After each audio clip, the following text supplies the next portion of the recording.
The easiest way to make your ex regret leaving you is to center yourself in your own energy. In other words, you've been so blindsided by the fact that the person now wants to get away from you and you're feeling this pain of loss that you're almost like drawn into this vacuum in their direction because you're trying to get it back. You're trying to get some sense of emotional security, and it's taking you out of your own power. And the more that you chase, the more that you go in their direction, the more you just turn them off because you're showing them that you're not centered. Okay. And for you to demonstrate that you're independently happy, that you're non-needy, that you're outcome independent, that you're attractive, that you're a threat to be lost, you're at threat of being lost to someone else, you have got to center yourself in your own energy and be all these things, independently happy, enough in and of yourself. Because when you're not, that's when you're desperate for the other person. You're stuck in this cycle of pain where you're thinking about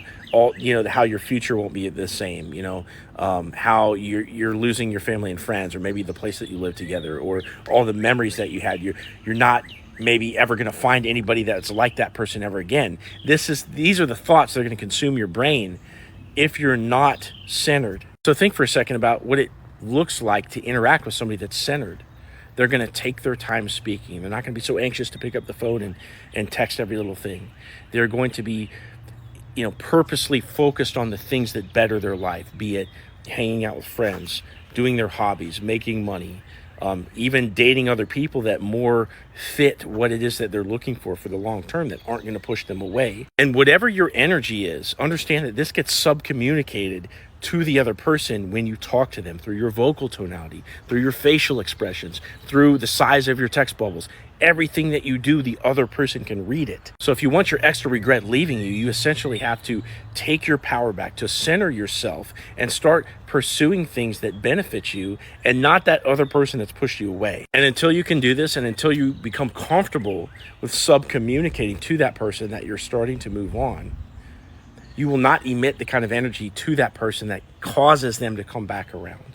All right. And when they do come back around, you will not have a chance of getting back together with them. So ground yourself in your purpose, in your hobbies, in your social circle, in all the things that are currently in your life that are good.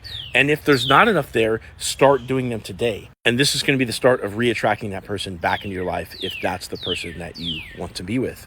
Now, if you want to talk to me about your situation and get some advice moving forward, click on my profile and there's a link in there. Click that. And once you get into my store, click one of these options to get connected with me, and I'll give you some advice on how to handle your situation.